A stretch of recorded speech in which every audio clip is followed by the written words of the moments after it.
पुणे मुंबई परिसरातूनच दिवाळी अंक प्रसिद्ध होत असत. आजूबाजूच्या जिल्ह्याच्या वाचकांना मोठ्या शहरात जाऊन दिवाळी अंक मिळवावे लागत असत. आता परिस्थितीत दोन बदल झाले आहेत. पुणे नगर वाचन मंदिर पुणे यांनी अक्षर मिठाई दिवाळी अंक परिचय या कार्यक्रमात श्याम पाठक यांनी त्यांना विशेष वाटलेला दिवाळी अंक म्हणजे मैत्री याबद्दल सर्वांना माहिती सांगितली. त्याचा हा भाग आपल्यासाठी. प्रथमतः उपस्थित सगळ्यांचं मी मनापासून पुणे नगर वाचन मंदिरातर्फे सहर्ष स्वागत करतो. आज आपण या काय करतात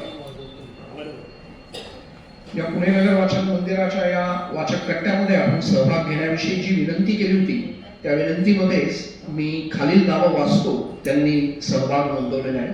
श्री श्याम नारायण पाठक, वारजे शाखा.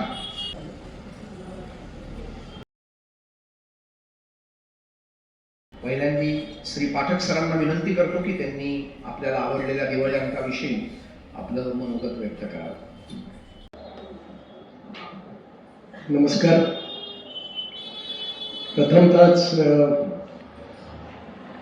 या उपक्रमाबद्दल आणि एकूणच नगरवाचन मंदिराच्या सर्वच कार्याबद्दल त्यांचं अभिनंदन करतो. वारजे शाखेचा विसर्जन आहे. हवी असलेली पुस्तकं मिळवून देण्यामध्ये आमच्या वारजे शाखेचे भट सर आणि केसकर हे नेहमी तत्पर असतात. त्यांचे मी आभार मानतो. आज मी मैत्र या दिवाळी अंकाविषयी बोलणार आहे. मराठीत प्रकाशित होणाऱ्या दिवाळी अंकाला 100 वर्षांना जास्त काळाचा इतिहास आहे आणि त्याविषयी दरवर्षी कुठे ना कुठे उजळणी होत असते. त्यामुळे ते परत मी सांगण्यात वेळ घालवत नाही. अशा प्रकारचेच विशेष अंक एक मात्र सांगायला हवं की अशा प्रकारचे विशेष अंक जगात सगळ्याच मासिकांचे निघत असतात. आपल्या भारतातलं म्हणाल तर गुजरातमध्ये आणि बंगाली भाषेत पर्टिक्युलरली नवरात्रात हे असे विशेष अंक निघतात आणि त्या भागातल्या साहित्यिकांना एक मोठा व्यासपीठ तिथे मिळतं. आनंद बाजार पत्रिका, सानंदा आणि देश हे अंक खास बंगालमध्ये नवरात्रात निघतात. 30-40 वर्षापूर्वी दिवाळी अंक हे पुस्तकं विकत घेऊ न शकणाऱ्या वाचकांसाठी प्रतिथयश लेखकांच्या कथा, कादंबऱ्या, कविता वाचण्याचं एकच साधन होतं. पुणे मुंबई परिसरातूनच दिवाळी अंक प्रसिद्ध होत असत. आजूबाजूच्या जिल्ह्याच्या वाचकांना मोठ्या शहरात जाऊन दिवाळी अंक मिळवावे लागत असत. आता परिस्थितीत दोन बदल झाले आहेत. एक म्हणजे गेल्या 25-30 वर्षात पुणे मुंबई शिवाय संभाजीनगर, नागपूर, रत्नागिरी, कोल्हापूर, सोलापूर, वसई अशा निरनिराळ्या आजूबाजूच्या क्षेत्रातून शहरातून दिवाळी अंक प्रसिद्ध होऊ लागले आणि त्याचमुळे तालुका जिल्हा स्तरातून नवीन लेखक पुढे येत आहे. ही एक मोठी आश्वासक बाब आहे की ह्या दिवाळी अंकांमुळे तिथल्या ज्या लेखकांना पुणे मुंबईपर्यंत ज्यांची पोहोच नाही अशा लोकांना एक चांगलं व्यासपीठ मिळतं आणि हे नवीन लेखक आपल्यासमोर येत असतात. मैत्र हा तसाच 19 वर्षापासून सोलापूरहून प्रसिद्ध होत असलेला अंक आहे. लोकमंगल सहकारी पतपेढी आणि तिच्याशी संलग्न असलेल्या संस्था मिळून हा अंक प्रसिद्ध करतात. श्रीमती शोभा बोर्डी या अंकाच्या संपादनाशी दुरासंबंध आहे. या अंकाचा मला आवडलेला एक विशेष म्हणजे या 200 पानाच्या अंकामध्ये वट्ट 199 पानाचा मजकूर आहे, जाहिराती नाही. हा खूपच चांगला भाग आहे. असा अंक वाचायला फार बरं वाटतं. दरवर्षीप्रमाणे अंकाचं सुरेख मुद्रण उत्तम प्रतीच्या कागदावर केला. शिरीष घाटे यांचं जलरंगातलं मुखपृष्ठ आपल्याला पश्चिम महाराष्ट्रातल्या खेड्यात घेऊन जातं. ते फार सुंदर चित्र शिरीष घाटे यांनी काढलं आहे. या अंकात 9 कथा आहेत, 14 लेख आहेत, 4 मुलाखती, एक रिपोर्ट आहे, जवळजवळ 30 कविता आहेत. इथे एक मला सांगावं असं वाटेल की हल्ली काही थोडे अंक सोडले तर बऱ्याच अंकांमध्ये कथात्मक साहित्य म्हणजे कथा कादंबऱ्या आणि लेख याचं प्रमाण खूप व्यस्त झालेलं आहे. कथा 3-4 असतात, कविता अर्धा असतात आणि लेख मात्र भरमसाठ असतात. हे पर्सनली व्यक्तिगतरित्या मला मजा येते. ते कथा कादंबऱ्यांसाठीच आपण दिवाळी अंक वाचतो. लेख तर वर्तमानपत्रात येतच असतात. परंतु या अंकात 9 कथा आहेत, ही एक चांगली गोष्ट आहे. आता 5 अनुवादित आहेत, 5 मूळ कथा आहेत. मुलाखती मात्र फार छान आहेत. लोकमंगल समूहाचे आध्वर्यू श्री सुभाषबाबू देशमुख यांच्या मुलाखतीत त्यांनी सोलापूर जिल्ह्यात पर्यटन विकास कसा करणार हे त्यांचे जे मनसुबे आहेत त्याविषयी खूप विस्तृत चर्चा संजय पाठक यांच्याशी केली आहे. ही चांगली मुलाखत आहे. आणि मुख्य म्हणजे एक आमदार आपल्या भागात पर्यटन कसं वाढावं यासाठी किती चारी बाजूने विचार करू शकतो हे तिथे त्यांनी छान आपल्याला दिसतं. सौरभ बोत्रा हे IITचे स्नातक आणि योग शिक्षक यांची मुलाखत श्रीमती बोल्ली यांनी घेतली आहे. तरुणांना आजकाल ताणतणावाचा सामना करावा लागतो, त्यासाठी योग आणि योगासने कशी उत्तर आहे हे त्यांनी फार छान तरुणांच्या खेळीमेळीच्या भाषेत सांगितलं आहे. त्यामुळे वाचायला फार मजा येते. लावणी किंग आशिष पाटील यांची मुलाखत घेतलेली आहे.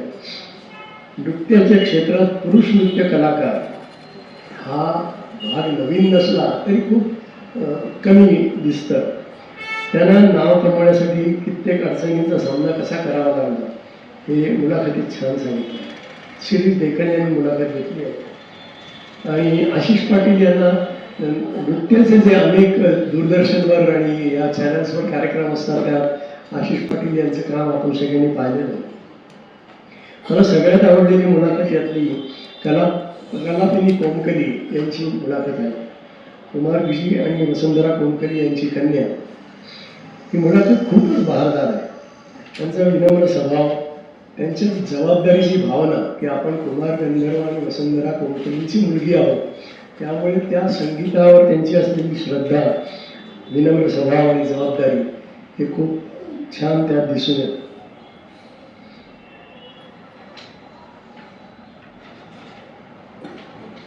चौदा लेखांपैकी काही लेख जे मला आवडले त्यातलं अंबरीश मिश्र यांच्या महादेवी वर्मा यांच्या एका ललित लेखाचा अनुवाद. महादेवी वर्मा या हिंदी भाषेतल्या फार मोठ्या साहित्य अकादमीत प्रस्तुत पुरस्कार मिळालेल्या लेखिका आहे. त्यांनी त्यांच्या घरती त्यांनी पाळलेल्या एका कुत्र्याविषयी लेख लिहिलेला आहे. खूपच छान आहे. इतका हळुवारपणे त्यांनी त्या आपल्या कुत्र्याशी त्यांचं जुळलेलं नातं हे खूप छान त्यांनी, त्याचं वर्णन खूप छान आहे. आपल्या डोळ्यासमोर तो कुत्रा उभा राहतो आणि खूपच छान हा लेख आहे. त्याचप्रमाणे रुचा कांबळे यांनी अर्नेस्ट हेमिंग्वे यांनी लिहिलेल्या एका पुस्तकावरचा लेख आहे. तो खूपच छान आहे की अर्नेस्ट हेमिंग्वे हे सुरुवातीच्या काळात किती कष्टप्रद त्यांचं आयुष्य होतं आणि पॅरिसच्या त्या स्वप्नील वातावरणामध्ये फिरत असताना एका बाजूला पॅरिसची हवा, पॅरिसचं वातावरण आणि पोटात भूक हे घेऊन अर्नेस्ट हेमिंग्वे कशी फिरत होते. त्यात मला एक स्पष्ट जाणवलं असं की त्यांनी लिहिलं आहे की मी शक्यतो अशा गल्ल्या टाळायचो जिथे रेस्टॉरंट आहेत किंवा रस्त्यावर चहाची दुकानं आहेत. हे मी टाळून जायचो कारण की ते बघून भूक आणखी वाढायची. परंतु पुस्तकांच्या गल्ल्या, लायब्ररीज अशा ठिकाणून गेलं की मला भूक आहे असं जाणवायचं नाही. ते अर्नेस्ट हेमिंग्वेने फार सुंदर त्यामध्ये त्या लेखात सांगितलं. नितीन वैद्य यांचा बानू मुश्ताक यांचा वाचा लेख आणि सुहास पुजारी यांचा वनमहर्षी मारुती चित्तमपल्ली यांचा वरचा लेखही छान आहे. अंक सोलापूरहून निघत असल्यामुळे ही सोलापूरची मंडळी आपल्या याच्यात खूप भेटते. नितीन वैद्य हे सोलापूरचे मोठे वाचक, महावाचक म्हणून त्यांना म्हटलं जातं. आणि सुहास पुजारी, स्वतःच्या कांबळे ही मंडळी सोलापूरची, पण त्यांचं लेखन आपल्याला या अंकामुळे वाचायला मिळेल. कविता राजत देशमुख, सौपुत्र, दासू वैद्य, किरण येले यांच्या कविता सुंदर आहेत. त्याचबरोबर हर्षदास विठणकर, सुरेश पाचकवडे, मुबारक शेख, अभिजित ह्या नवीन कवींच्या पण कविता फार सुरेख आहेत. त्यातल्या 2 कविता मला खास उद्धृत कराव्याशा वाटतात. एका कवितेमध्ये त्या एका विशिष्ट परिस्थितीमध्ये मनामध्ये जे कल्लोळ माजतात त्याचं 4च कड्यांमध्ये खूप सुंदर वर्णन केलेलं आहे. रुग्णालयातील प्रहर. आपल्याला आपण या प्रसंगातनं अनेक वेळा गेलेलो आहे की कोणीतरी आपला आप्त रुग्णालयात आहे, आपण बाहेर वाट बघतोय. आयुष्यावर गस्त घालतात रुग्णालयातील प्रहर, कर्मांचे ऑडिट करतात रुग्णालयातील प्रहर, अस्तित्वाच्या मुळाशीच नेतात इथले तास, घशात दाटतो हुंका आणि छातीत कोणतो श्वास. हे पहिले कडवं आहे. आणि 4थ्या कडव्यात म्हणतात मावळतात सारे विकर. आपण जेव्हा दवाखान्यात स्वतः दाखल असतो आणि परिस्थिती कठीण असते, काय होईल माहीत नाही, मावळतात सारे विकार, तृष्णा आणि हर्ष, बुद्धाच्या करुणेचा किंचित होतो स्पर्श, पचवून जहर संतांनी मुक्त वाटले भर. हे आपल्याला ज्यावेळी जाणवतं त्याचे रहस्य सांगून जातात रुग्णालयातील प्रहर. मुकुंदराज कुलकर्णी या नवीन कवीची कविता आहे. मला फार छान वाटली. जसं रणजी आता कथांमध्ये बघितलं तर रणजी ट्रॉफी, इराणी ट्रॉफी या छोट्या मॅचेसमध्ये काही मोठे प्रतिथयश खेळाडू खेळतात. आता आग्रह केला जातो की विराट कोहलीने रणजीमध्ये खेळलं पाहिजे वगैरे. तसं या अंकांमध्ये नव्या लेखकांना स्फूर्ती देण्यासाठी काही जाणते लेखक लिहितात. जसं या मासिकात भारत सासणे, डॉक्टर बाळा फोंडके यांच्या सुंदर कथा आहेत.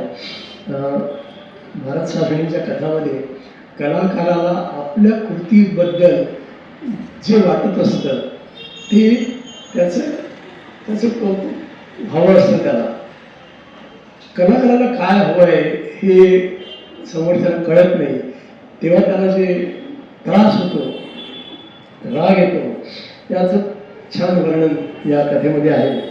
त्याची किंमत रुपया पैशामध्ये जेव्हा कलेची किंमत लोक करायला जातात आणि तेव्हा कलाकाराचा संताप पराकोटीला जातो, हे या भारत सासणेंच्या कथेमध्ये. डॉक्टर बाळा फोंडके आणि मेघश्री दळवी यांच्या विज्ञान कथा आहेत. बाळा फोंडकेंच्या विज्ञान कथा आपण खूप वाचल्या आहेत. मेघश्री दळवी या पुन्हा नवीन लेखिका आहेत, पण त्या विज्ञान कथा गेल्या 4-5 वर्षात खूप छान लिहायला लागलेल्या आहेत. त्यांची एका कथेमध्ये टाईम मशीनचा कन्सेप्ट आहे आणि दळवी यांनी बंगालीमधनं जी कथा अनुवादित केली आहे मोफारो, त्यामध्ये टाईम मशीन हाच विषय आहे.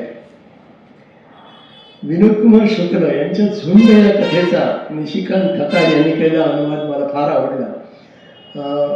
आज सर्वसामान्य माणसाच्या आयुष्यात जेव्हा रोजच्या जगण्यामध्ये कुठेही रसरंग राहिलेला नाही, अशा आयुष्यामध्ये फक्त कपड्यांचे रंग, निळा शर्ट का पिवळा शर्ट एवढंच महत्त्वाचं राहतं. बाकी सगळ्याला करडा काळा ग्रे असं सगळं आयुष्य आहे. त्या कथेमध्ये फार छान व्यक्त केलेलं आहे. एकंदरीत मैत्रमध्ये विविध विषयांवर भरपूर वाचनीय साहित्य आहे, म्हणून मला मैत्र हा दिवाळी अंक फार आवडला. धन्यवाद. धन्यवाद सर. आपण अतिशय डिटेलमध्ये त्याचं विस्तृत डिटेलिंग केलं या मैत्र या दिवाळी अंकाचं. आमच्या इकडे आहे हा दिवाळी अंक, जरूर सगळे वाचतील अशी आशा आहे.